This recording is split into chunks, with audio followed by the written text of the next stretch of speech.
All right, so you'll have three different ways of opening your trunk back here. You'll have on your driver's side, you'll have a button. You'll have on your key fob, and then you do have a hidden button down below that you can click to open your trunk. One nice thing I always tell customers about the trunk is that you can actually set the height that the trunk goes to. So if the trunk happens to be a little bit too high, if you happen to be on the shorter end, or if you happen to have a garage that sits a little bit lower and you don't want the top of this here trunk hitting the top of your garage door, what you can go ahead and do is over here on this button, you can pull the trunk height to whatever height you want to set it to. You'll hold this button until it beeps a second time, and then from there on out, the trunk space will only open to the height that you set it at. Over here, you will have your cargo space down below. Pop it open, you'll have your trunk space right there. You pull it open a second time, you have more trunk space in the back left, and then you do have your inflator kit and funnel over here to the right in case you do have a slow leak. Back here, to get your center seats down, you do have 60-40 fold. So if you pull this lever to the left, your two left side seats will go down, and vice versa for your right side seat. You come around here to your back seats.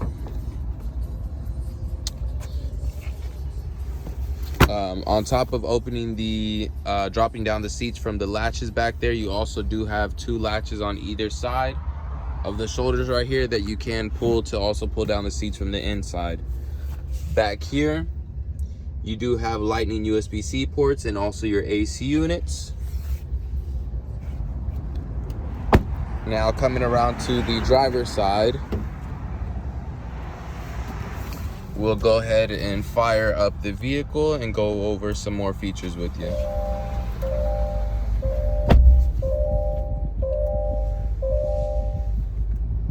Alrighty, so now we're firing up the car here. Turn the AC up. Alrighty, so up here, this will be our center console. So you do have dual climate control, so you can have two separate climates going on simultaneously. As you can see, the sync button right here brings you back to the same AC unit. Now, one thing is going to be standard in here. Like I mentioned, you are going to have heated seats, driver's side and passenger side over here. Controlled by these buttons, you have high, medium, low, and then completely off. Dynamic modes right here. When you turn this dial, you'll see 4 different modes up here. So you have snow mode, comfort, normal, and sport. The things that change on the vehicle pretty much is that with the snow mode, it just changes your traction points on the vehicle to make you less likely to slip or slide in light ice, light snow conditions. Comfort mode will be Acura's version of an eco mode. So things that change as you go from comfort down into sport mode will be that your steering wheel will start to stiffen up on you a little bit more. Your suspension will also tighten and lower, and you'll get more torque output from the vehicle. Sport mode obviously having the highest sensitivity for those settings. Now located right here on your instrument panel to the left side in gloss black, you do have your engine idle, stop, and start. This is when you come to a complete stop and the engine ideally shuts itself off to save you gas. Some people may or may not be fans of that feature, so if you click that button there, it does allow you to turn it either off or on depending upon how you feel about the button. Over here, you'll have shifters instead of actual, you have buttons instead of an actual shifter. So you'll push for park, you pull down for reverse, you push for neutral, and you press for drive. If you press drive a second time, it'll put you in sequential sport mode. So sequential sport mode right here, when you press it, all sequential sport mode does is if you're using paddle shifters located on the back of your steering wheel over here, sequential sport mode, when you press drive a second time, just allows you to pretty much extend out your shift points to give you a little bit more RPMs when you manually control your vehicle from the paddle shifters. If you're not using paddle shifters, then when you press drive a second time, nothing changes on the vehicle. Only if you're using your paddle shifters will anything change on the vehicle. Down below over here, you will have your touchpad. This left side square controls the left side of your screen. This right side rectangle over here controls the right side of your screen. The right side rectangle will scroll through a couple different menus, whatever music's playing, your current time, and the built-in 3D navigation system. Now the touchpad over here to the left side will be a tracer pad. Works very similar to a laptop or a smartphone. You can swipe back and forth to scroll through your menus up here, or wherever you trace on here, it'll trace it on top of your screen up here, exactly like a laptop or a smartphone. You'll have built-in navigation system. You do have Sirius XM in here, and you do have Apple CarPlay and Android Auto, which will be wireless. If you wanted to connect your Apple CarPlay and Android Auto, all you do is simply scroll over the icon, and then you press down on the touchpad, and it'll tell you to connect your phone. Ambient lighting will be located in the vehicle along your center console right here. You will have ambient lighting similar to how Mercedes and BMW has. It's going to be a bunch of different colorways. You have blues, purples, pinks, oranges, green, a bunch of different color combinations, which will be located right here in your menu under ambient lighting. And accent light themes right here. And these will be all your different color combinations that you can do. Now, one thing I tell people about the color combinations located on your screen up here is that you will see a couple different colors. This Pacific Coast colorway, for example, you'll see two different colors. Now, you'll see a yellow color, and right above that, you'll see a light blue color. So those are going to be the two color combinations that occur in the vehicle. The little light blue strip on the Pacific Coast, that's going to be everything that sits waist high and up, so pretty much along your door edges right here. I mean along your center console and along your front door, around your front doors. The yellow color under Pacific Coast, that's going to be everything waist down and below. So pretty much down below by your feet is where you would see that yellow color. Located right underneath your instrument panels, you will have a smartphone wireless charging port over here. All you do is put your phone on the charger. As long as this green light is activated. If it's not, you hold down this power button right here until the green light turns back on. You put your phone on the charger, the green light will go from green to orange, and that's how you know your phone is charging. Down below, you'll have a 12-volt cigarette port. You do have USB-C port located under here also. And located inside your center console over here, you do have another USB-C port. You'll also have a manual privacy shade if you happen to have any keys or wallets of that nature inside your cup holder. And this armrest you can actually move forward just by simply clicking the button underneath and pulling it forward or backward if you need to get your hand closer. Now you can also open this up, and you do have your little bit of trunk space in here. And now moving on to over here, go over a couple features up here. You do have your adaptive cruise control located up top. If you're not too familiar with the differences between regular cruise control and adaptive cruise control, the best way I explain it is that with regular cruise control, you set the vehicle speed and the vehicle will go that speed. Now with adaptive cruise control, the difference is going to be that with the regular cruise control, if someone was to get in front of you going slower, obviously you would have to slow down to adjust their speed. With adaptive cruise control, it eliminates that process where it does the slowing down and speeding back up for you. So if someone did get in front of you going a little bit slower inside this vehicle, depending on the speed that you set based off of right here and the distance of the gap you set between you and the car in front of you, with this, the vehicle will automatically slow down for you and speed back up automatically. So almost like a semi-self-driving in a sense. This button right here is going to be your lane keep assist, keeps you kind of centered inside your lane. And this little joystick right here on this right side controls your right side screen inside here, which you can scroll through a couple different menus and see your all-wheel drive on the system, any seatbelts or doors are open, and you'll also be able to pull up your safety features. Now you will see a picture of a car up here. That picture up there that's fully lit up green, the circle around it is green, and the car is green, means that all your safety features are currently activated on the vehicle.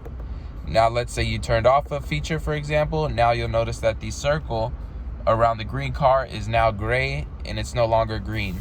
So if the circle around the car is gray and not green, that means that one or more of your safety features are not currently activated on the vehicle. Now, a couple other safety features you'll have installed already on the vehicle. You'll have road departure mitigation. That'll be like lane keep assist, a little bit more aggressive in the sense that if you get out of being centered inside your lane, you'll feel the steering wheel kind of shake and jerk you back into place to get you centered. Some people aren't fans of that feature, so it does allow you to turn it off and on. Next feature on here, you'll have blind spot monitoring. It'll be a little bit different compared to most manufacturers because instead of on the outside mirrors like most manufacturers, it'll be on the inside corners of the vehicle, on your driver's side right here and along the inside corner on your passenger side over there. Now this is going to work exactly the same way as your standard blind spot monitoring. It'll light up when someone's in your blind spot, and it also will blink and flash when you put your blinker on to notify you that someone is still in your blind spot. As I mentioned, you could turn that feature off and on from inside here. The next feature you have will be low speed braking control. So this feature is going to be an emergency braking system when you're reversing out onto a street or out of your driveway. You have your parking sensor in the back that alerts you if there's traffic coming or pedestrians coming behind you. And the low speed brake control, if you keep backing out and reversing, the low speed braking control will emergency brake for you to avoid hitting a pedestrian or car that's coming behind you. Next one will be collision mitigation braking system. That's going to be a forward braking system. So let's say you come to dead stop traffic, maybe you're texting and driving, or someone cuts you off inside your lane. The vehicle will automatically emergency brake for you to avoid a collision. Couple other features you can scroll through. You can also see your trips computer and your current speed inside the vehicle. Moving along to the left side of your steering wheel over here, you will have a couple features. You'll have your volume button. Your power button controls whatever music's currently playing on the vehicle. And you do have this little joystick that you can click to the left and to the right to skip through songs or skip through your radio stations. This button right here, this talking button, if you're connected to Apple CarPlay, it'll prompt Siri for you. And if you're connected to Bluetooth, you can send calls and texts from this button. Located over here, the apps button. Now, if you press this button in your center console, it'll pull up your different music apps as far as your AM radio, FM radio, Bluetooth, Android Auto, Apple CarPlay, Sirius XM, etc. And all those things you'll be able to scroll through with the little joystick right here to scroll through the menu and click on one of the options. Located along your left side over here, you will see a couple buttons located on this instrument panel. Now, starting up here on the top left, you will have a P with a triangle. That button is going to be your parking sensors on the front and the rear of the vehicle that you could turn off and on. This button over here, this picture of the car that looks very similar to the picture we seen up there, all this button does is that when you press this button, it'll bring up all your safety features automatically for you up here in your center console. If you don't want to scroll through if you don't want to use the joystick right here to scroll through there, you just press the button down below and it'll bring up all your safety features. Now, the next button underneath that with the car swerving and the off button, that's going to be your traction control. You have brake hold, which most manufacturers have, and then you do have your electronic parking brake over here. Now, along the left side of your door on the bottom side over here, you do have your button that I mentioned to open and close your trunk space. Along your door edges, you do have your driver's side memory seats up to 2 different settings. So these are going to be so that you can adjust your outside mirrors. You can adjust your driver's side seats. Now, what you're going to do is adjust your driver's side seats and adjust your mirrors to your preferred favorite settings. And once you adjust your seats and once you adjust your mirrors, you're going to go ahead and go along on your door edge over here. You're going to press set down below and you're going to press number 1 or number 2. And then that way, every time you get into the vehicle, it's always saved to your favorite setting. And all you got to simply do is press the button and it'll automatically adjust your seats and adjust your mirror to your favorite settings. You'll obviously have push to start over here. And then up top, this mirror, this button located in the middle, when you press this button and it turns green at nighttime, that means your mirror is activated. What happens is your mirror will automatically dim itself so that you're not getting blinded by high beams, bright lights, LED lights, or truck lights. These 3 buttons located underneath the instrument panel, these are going to be your Acura Link buttons. So these are going to be for any garage door openers or gate openers. Now, located up top, you will see 2 buttons up here, number 1 and number 2. The right side button, when you click this one time, your manual shade will go completely back for you automatically.